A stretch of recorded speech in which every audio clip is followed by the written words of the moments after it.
Well, welcome back. In this segment, we're going to be studying the distribution known as the chi-square distribution. And we continue with the chi-square distribution with hypothesis testing, which you've just been mastering in chapters 9 and chapter 10.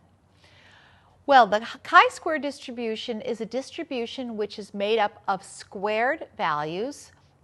And so the distribution will always be non-negative, meaning if you square zeros, it's actually made up of squared normals values. And so if you square 0, you'll get 0. But then you have negative and positive numbers that are squared, and you end up with a distribution that is only on the first quadrant, for example, if you were going to do a coordinate system. The chi-square distribution is also one of the most commonly used distributions. The notation that we have for this is a curved x with a square above it, and then we put the degrees of freedom in the subscript. The degrees of freedom for the chi-square distribution is the same as the mean, and the variance is equal to 2 times the degrees of freedom. The notation for the chi-square distribution is pretty simple, but the formula for actually figuring it out is very, very complicated. And we need to use a type of calculus involving numerical approximation to actually figure out the values. And so throughout the years of studying the chi-square distribution, textbooks have included charts that have values in it. Now we're fortunate enough that we can use technology, either computer software programs or graphing calculators that have the technology built in so that you don't need to use the tables in the back of the textbook. There are 3 main applications that we have of the chi-square distribution. The 3 main applications are the goodness of fit test, the test for independence, and the test of a single variance. The degrees of freedom are calculated differently for all 3 types of tests. And what I'm going to do is I'm going to discuss in this segment the goodness of fit test and the test for independence in detail. So in non-detail, and just now I'm just going to explain to you what the test of a single variance is. The hypothesis test for single variance is to see if the variance or standard deviation is within some value, some prescribed value, or if it is larger. This is used, for example, in quality assurance if we want to find out if the spread for a manufacturing piece of equipment is small enough, or is it so large that we need to calibrate the machinery. So for example, let's say you were going to buy a big jar of jelly beans. And you saw your jar of jelly beans, and the jar's all next to it. And they had different levels in them, even though they had the same labeling and the same weight on the labeling. Well, you would certainly buy the largest one, but also you would notice that it's not consistent. And the machinery then that was calibrating the amount of jelly beans that go into each jar would have to be recalibrated so that we would have a more consistent.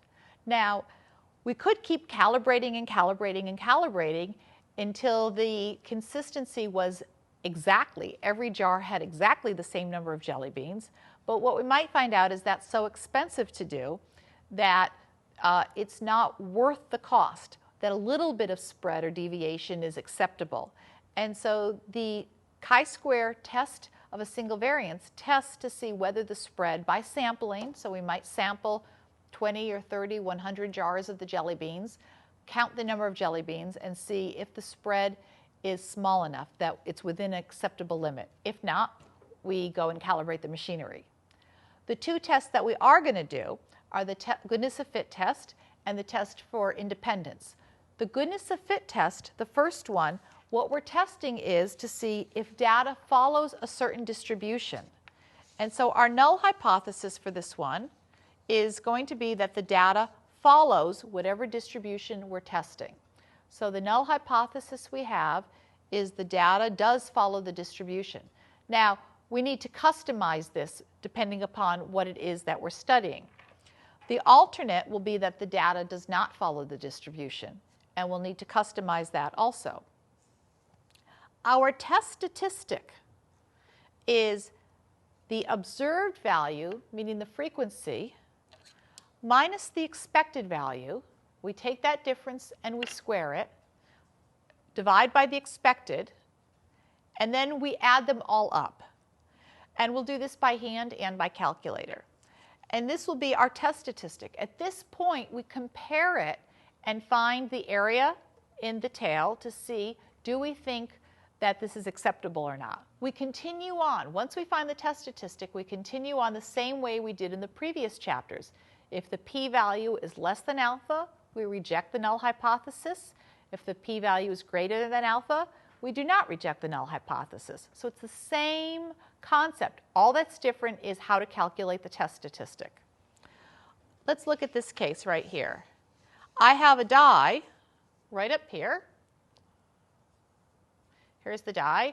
And what I'm going to be interested in is this die fair? Do we have a fair die or not? By seeing if the die is fair, I want to see, does this follow the uniform distribution for the discrete case? I should add that part.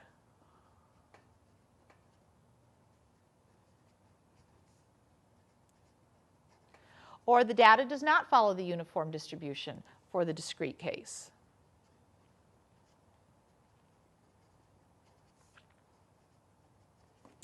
So what I did was I rolled this die 30 times.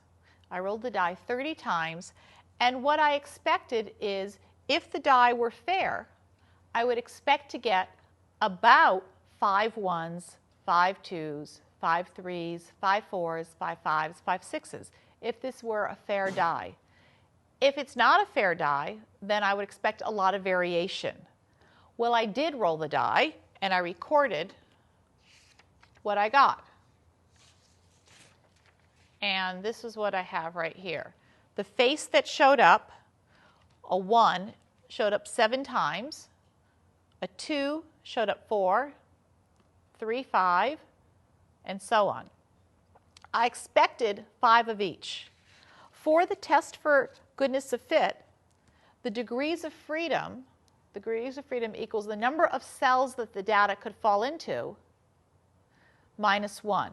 So in this case, we have 6 cells that the data could fall into. It could fall into 1, 2, 3, 4, 5, 6. So the degrees of freedom are equal to 6 minus 1, or 5.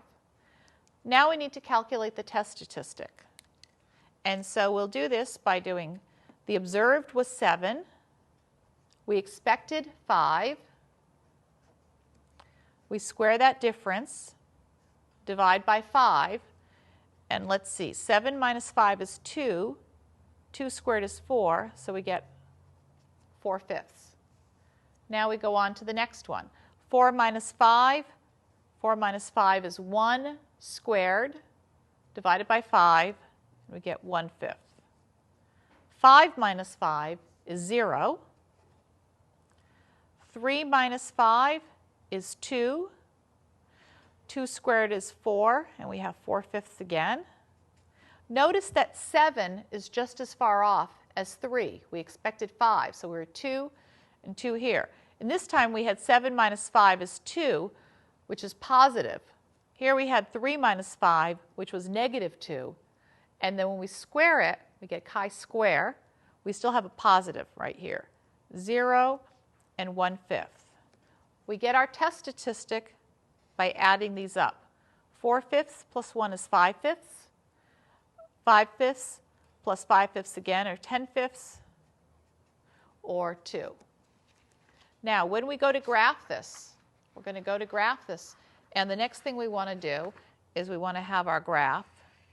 The chi-square graph, and you should try this with several graphs on a calculator or software program, changes shape depending upon the degrees of freedom that we have.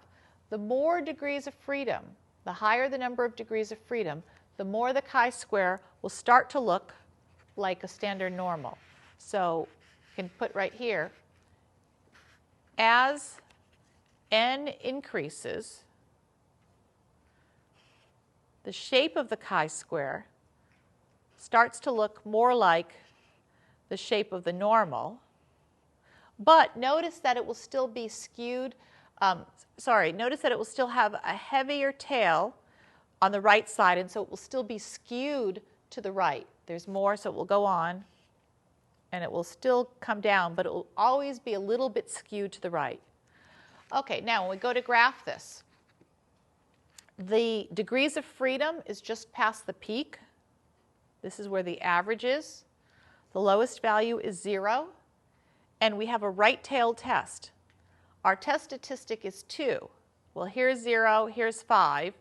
So I'm not sure where 2 is, maybe right around here. And we're going to shade in the right-tailed. Now, the reason it's only a right-tailed test is if all of these happen to be 5s, 5 minus 5 is 0, 5 minus 5 is 0, and so on, we would have a test statistic of 0. So what that would tell us if we had a test statistic of 0 was that our observed was a perfect fit for the expected. Well, if we got a perfect fit, we're not going to reject that it's a good fit. We would certainly not reject it at that point. When we reject whether it's a good fit is when we're not sure because the data is so far off. Okay, so let's go and graph this now, or at least do the calculations. We're going to go into our distributions, and we see down here we have the chi-square, these two. Number 6, the PDF, gives you the point on the curve. We don't want that. The CDF gives us the cumulative area. So we have 7. We're going to go from 2 up to infinity. And we have 5 degrees of freedom. So the notation is lower limit, upper limit, degrees of freedom, similar to with the student t. And we have 0.8491. 0.8491. That's our p-value. So our p-value is 0.8491. So just like before, we're going to make the decision, do not reject the null hypothesis. The reason how we make that decision is we say that the p-value is greater than alpha. Do not reject the null hypothesis. And we conclude that indeed the die does follow the uniform distribution. Well, we're going to do one more. I have a loaded die, and I'm going to do this again with that one. I'm going to start out, and I'm going to have my observed here and my expected. And I rolled the die another 30 times. And again, I expected 5s. But this time I used my loaded die. And when I did this, I had 9. Well, I should put down the 1, 2, 3, 4, 5, 6. I had 9 ones. I had 12 2s when I did this. I had 7 3s. I had 0 4s, 0 5s, and 2 6s when I did this time. So this was my other die that I used. And now I want to do the same thing. I want to see, is the die fair? So the null hypothesis is the die is fair. The die does follow a uniform distribution. The alternate will be that the die does not follow the uniform distribution. So now we're going to enter the data into the calculator. I'm going to do this with just the calculator part right here. And we'll go into L1. I'll show you how to do this just with L1. We'll go into L1. And in L1, we're going to first clear out the old stuff. And I'm going to enter now my observed. 9, 12, 7, 0, 0, 2. Now I'm going to enter the expected in L2. And the expected in this case was all 5s. And now we have the data in here. We'll exit from here, and we're going to set up, we're going to write a little program. And the program will go L1 minus L2, observed minus expected squared. Observed minus expected squared divided by expected. So we have observed minus expected, that quantity squared, divided by expected. We're going to store that in L3. Now how we press the store button is right over here. It says STO with an arrow, that means store. Put that in, L3. Now L3 will have all those numbers that we're going to add up. And we're going to add them up in our list. We go over to math. I went into second list and over to math. And number 5 says sum. And I'm going to sum up L3. And this tells me that my test statistic this time is 25.6. So on a graph for this one, I would have my graph still at the 0 and the 5, but now I have to mark off 25.6. 0, 5, 10, 15, 20, 25. I'm way over here. I bet you can figure out that the p-value is going to be pretty close to 0 from doing this. But if we were to figure it out directly, we would find that the p-value, we're going to go from 5. We have 25.6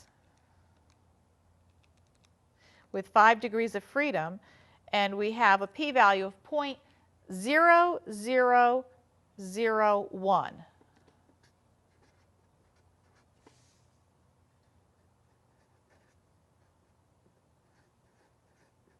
Well, that tells us that we're going to reject the null hypothesis in this case and conclude that the die is not fair. So my die that I told you was a loaded one is in fact not a fair one. It does not roll uniformly.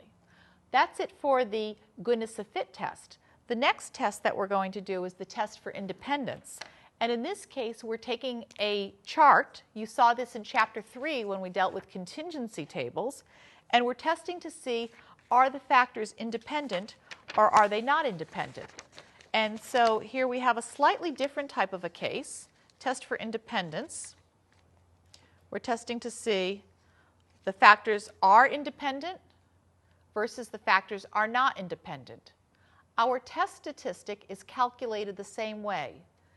We take each observed minus the expected, square that, and divide by the expected. Our degrees of freedom are slightly different in this case. It's the number of rows minus 1 times the number of columns minus 1. So let's look at an example with this one. We're interested in if the hiking preference and gender are independent events. So we're going to do this on a solution sheet that you have, or you will do it on a solution sheet, but I'm going to set this up. Our null hypothesis is that gender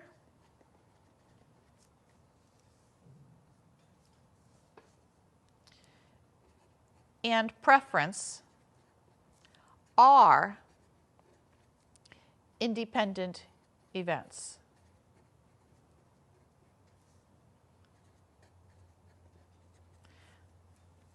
The alternate, gender, and preference are not independent events. Well, now what we need to do is we need to go back and find out what we expected. This is the frequency. 100 people were surveyed, and 100 people were surveyed, and out of the females, there were 18 females who said, there were 18 people who said, I'm female and I prefer the coast. There were 16 people who said, I'm female and I prefer the lakes. Well, if we add up all the females, there were 45 that were surveyed and 55 that were male. And if we add down, we have 34, 41, and 25 right over here. Now, if you recall from Chapter 3 from probability, if the factors are independent, so if A and B are independent events, then the probability of A and B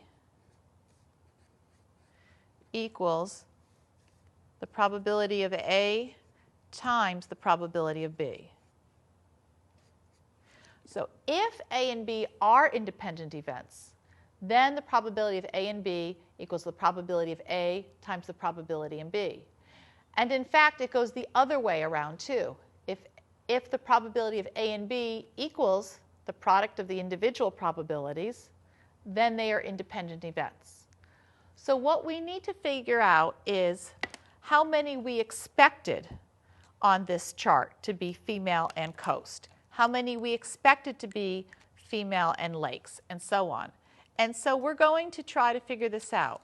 This is our observed. We observed 18. What we expected if they were independent is that x out of the total would be equal to x out of 45 times x out of 34. And then we solve for x, and we'll have that the expected is equal to 15.3. So if they were independent, we would expect this 18 to be a 15.3. And we could do the same for each one of these. Now, once we get the 15.3, we go back into the formula and do the observed, which is 18, minus the expected, 15.3, find that difference, square it, divide by the expected, and then add them all up. Add up all 6 of them. All right, let's do this on the calculator. I'm not even going to do it by hand. We're going to go in, and we're going to enter this into a matrix.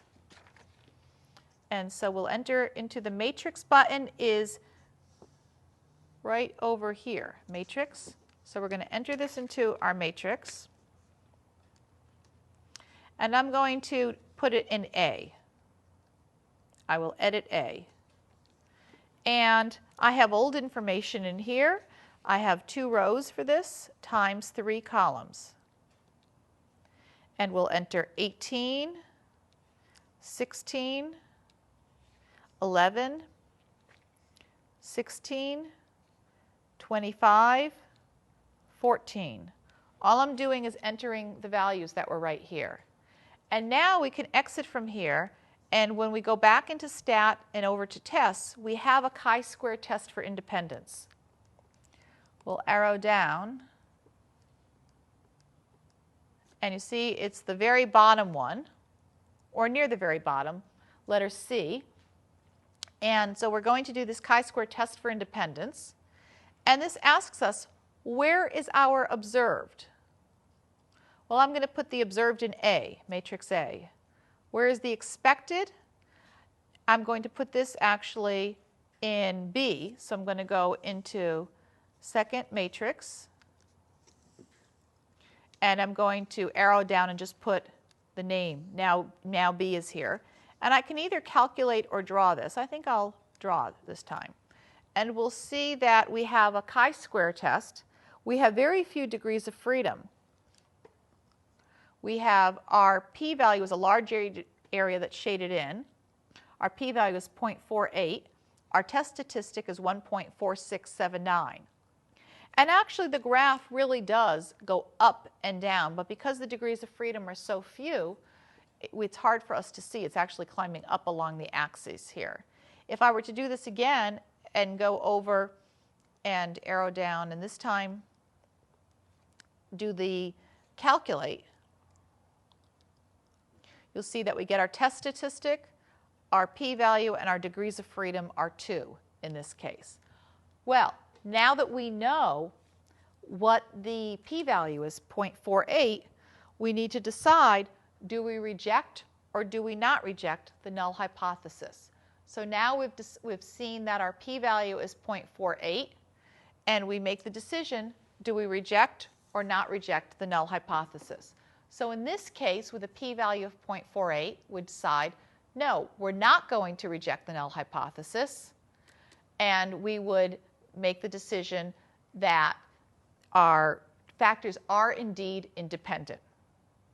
Well, that pretty much wraps up what we're doing for this section. In this section, we had 3 different applications of the chi-square distribution. The first was the goodness of fit test. We did an example of that. We're seeing, does the data fit what we expect it to fit? The next is the independence, to see if factors are independent or if there's a relationship between them. And the last case, the test of a single variance, is testing to see, is the data following within a certain spread, or is it more spread out than we want it to be?